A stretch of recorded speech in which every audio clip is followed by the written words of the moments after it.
Hello ladies and gentlemen, it's Young here and welcome to a Metal Gear Solid 5 news update. It is a big one, folks. The following information comes courtesy of an interview between Hideo Kojima and Japanese website GameWatch. The article was released a while ago, but my inability to read Japanese impeded my abilities to relay the information to you guys. That is until YouTube user Pokemon Smosh offered to help me translate the entire article. I want to thank this user for being such a huge contributor to the NASIAN. This is the second time he has helped me translate Japanese material, and the simple fact is, this video would not be possible without Pokemon Smosh's help, so a huge shout out to this wonderful individual. Anyways, there's a lot of information to cover, so without further ado, let's dive right into it.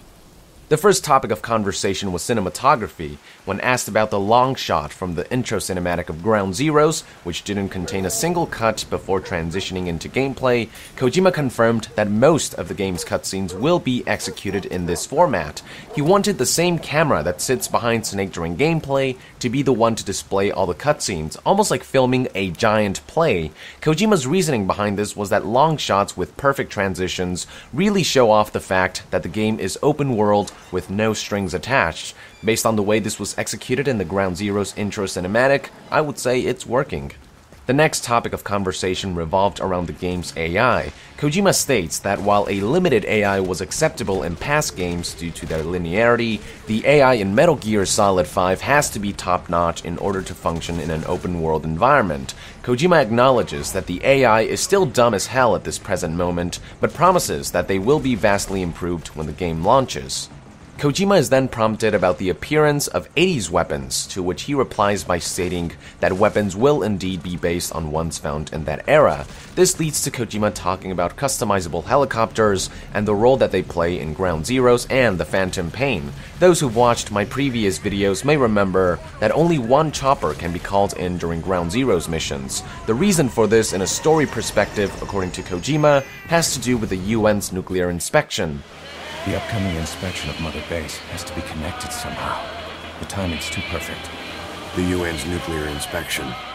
The inspection also somehow interferes with the ability to use the photon recovery system, meaning that in Ground Zeroes, players recruit by physically carrying soldiers to the extraction chopper. Sounds weirdly limited, I know, but do keep in mind that Mother Base is obliterated by the end of Ground Zeroes, so Kojima probably doesn't want players to invest too much on something that'll be destroyed anyways. Furthermore, it's important to keep in mind that Ground Zeroes acts like a tutorial to ease players into the full-blown mechanics and features found in the Phantom Pain, which is likely why Kojima wants to limit certain features for the prologue. In the Phantom Pain, players can call in any number of choppers as long as players can afford it, which can be bought and customized through the game's fully integrated base management system. Furthermore, in the Phantom Pain, the photon recovery system can be used to recruit in large volumes at a time, and recruitment in general will play a much larger role. Another difference is that the Phantom Pain features a full day and night cycle during missions, meaning players can tackle any mission at any time of the day, while Ground Zeroes restricts certain missions to certain times of the day. But the biggest difference by far is that according to Hideo Kojima, the Phantom Pain is 300 times the size of Ground Zeroes if you compare the combined map sizes and features of each. That's right folks, the Phantom Pain is 30,000% larger in scale as a whole than Ground Zeroes. That is pretty freaking insane. In the next portion of the interview, Kojima addresses concerns that people have been having over new mechanics like tagging, bullet time, and the threat ring, taking away from the franchise's originality. Kojima responds by saying that he himself did not want to include some of these features initially, features such as tagging and bullet time. Wanting to create an immersive and photorealistic game, he felt as though some of these features would take away from that. He too was a naysayer, like many concerned parties right now. That was until he saw the game in action without these features. According to Kojima, multiple playtest sessions showed that players would become very frustrated at how much easier it was to be detected compared to past games due to the open-world nature of Metal Gear Solid 5. It was after many playtest sessions that Kojima was convinced that features like tagging and bullet time need to be added to ease frustration and balance gameplay while maintaining challenge. After adding these features, Kojima found gameplay to be much more satisfying, balanced, and cohesive, even if it stripped a bit of the realism and immersion. Kojima also addressed those saying that the game was copying the mechanics of others. Kojima responds by saying that while certain mechanics like tagging and bullet time may look similar when you look at them individually, they actually feel quite different when used together with the entirety of this tactical stealth simulation game and its open world.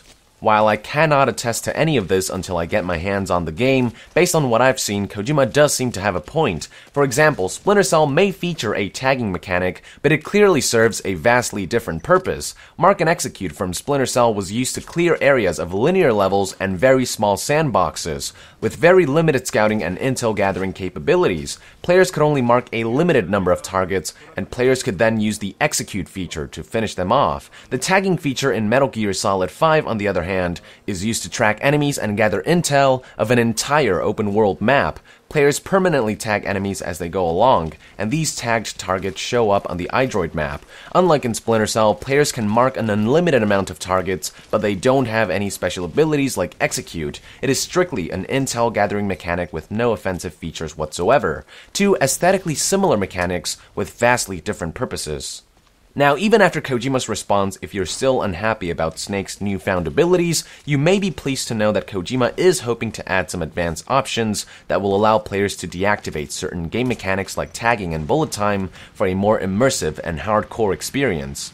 We have already seen stuff like this done in past games in the form of higher difficulty modes, so the addition of such a feature would not surprise me at all.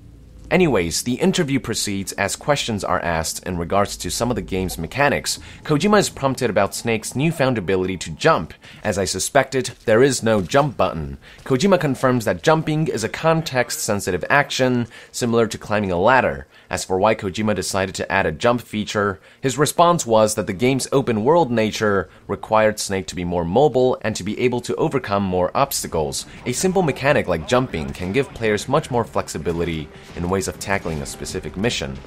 Kojima is also asked whether the game would feature deep RPG mechanics like an eat and go to sleep feature found in other role-playing games. His response was no, the game would not focus on simulating life, but rather on simulating operations and encouraging players to strategize. Although Kojima did start talking about animals making a return and briefly referenced Metal Gear Solid 3's food capture feature, only to say that he can't say anything about it. He almost seemed to be hinting at the ability to eat food mid-mission make a return.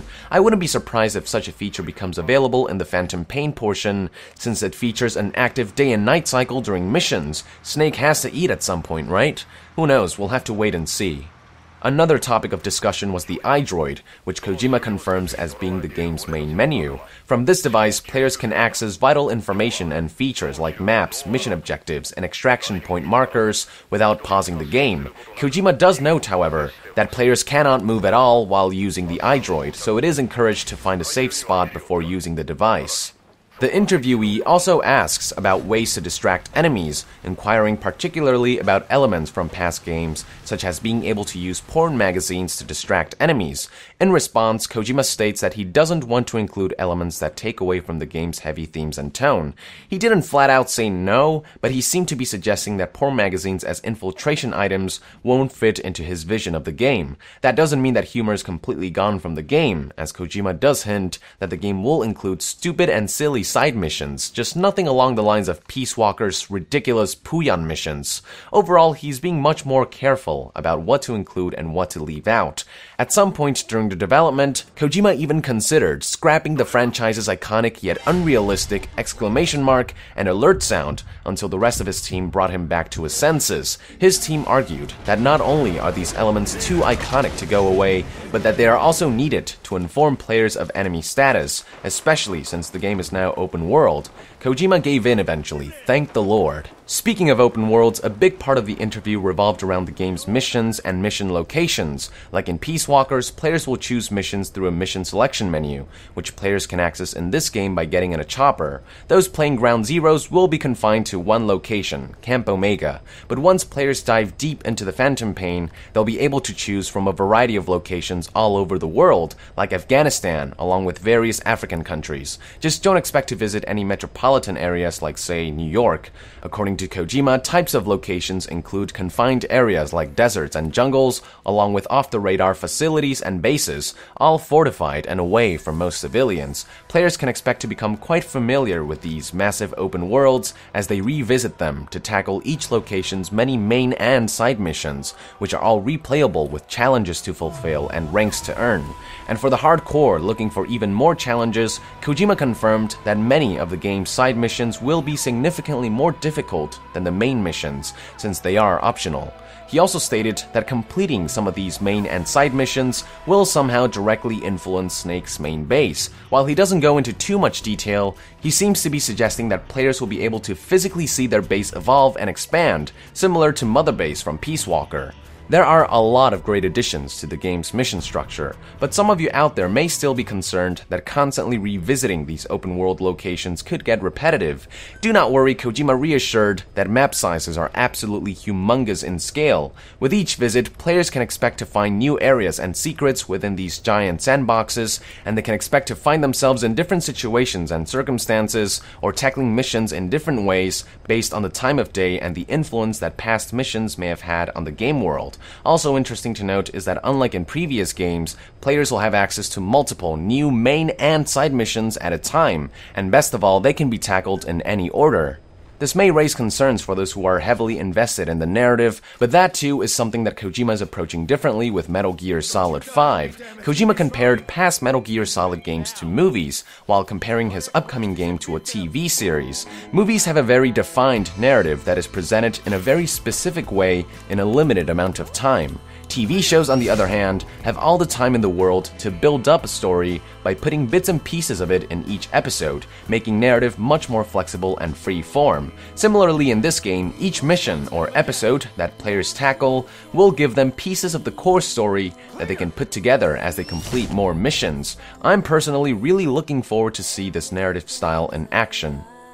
Finally, I would like to talk about less gameplay-related details discussed throughout the interview. One question that gamers have been asking constantly is whether Ground Zeroes and the Phantom Pain will be sold separately or together. In this interview, Kojima avoids the question once again, but he does say that he'd like people to play Ground Zeroes first before diving into the Phantom Pain. The best way to do that, if you ask me, is to do something similar to Metal Gear Solid 3, which featured the Virtuous mission as a prologue and Operation Snake Eater as the main game. I don't see why he would release the two parts separately if he really wants people to play Ground Zeroes first. Speaking of releasing parts of a game, the topic of DLC was discussed at some point. While it is something that Kojima is contemplating, he does ensure that he won't leave bits and pieces out of the final release on purpose, just for the sake of getting a DLC out. The interview also goes briefly into the differences between current-gen and next-gen versions of the game. While core gameplay mechanics are identical, the next-gen versions of the game will offer graphical fidelity and services that current-generation consoles cannot offer. In terms of graphics, the next-gen versions will offer gameplay at a smooth 60 frames per second, with much more detailed textures, smoother polygons, and advanced lighting. In terms of services, Hideo Kojima hints at taking advantage of new features like cloud service and integration with tablets and smartphones, but he doesn't go into much more detail. The last topic of discussion revolved around the recently revealed Japanese voice actor for Revolver Ocelot, which leads into Kojima revealing a small detail about the character. According to him, while most characters in the game are experiencing some kind of inner struggle or pain, Ocelot stands as one of few neutral characters whose motivations don't revolve around emotions like pain, anger, or revenge. It's a minor detail, but very interesting nonetheless. And with that, I would like to conclude this news update, ladies and gentlemen. Thank you for tuning in. I hope all this information proved to be useful. Be sure to let our nation know in the comments below your thoughts and theories on all this information. And to be further updated on Metal Gear Solid 5, be sure to join the nation and subscribe to Young Yeah. I'll see you guys next time. Thank you very much, and Yong out!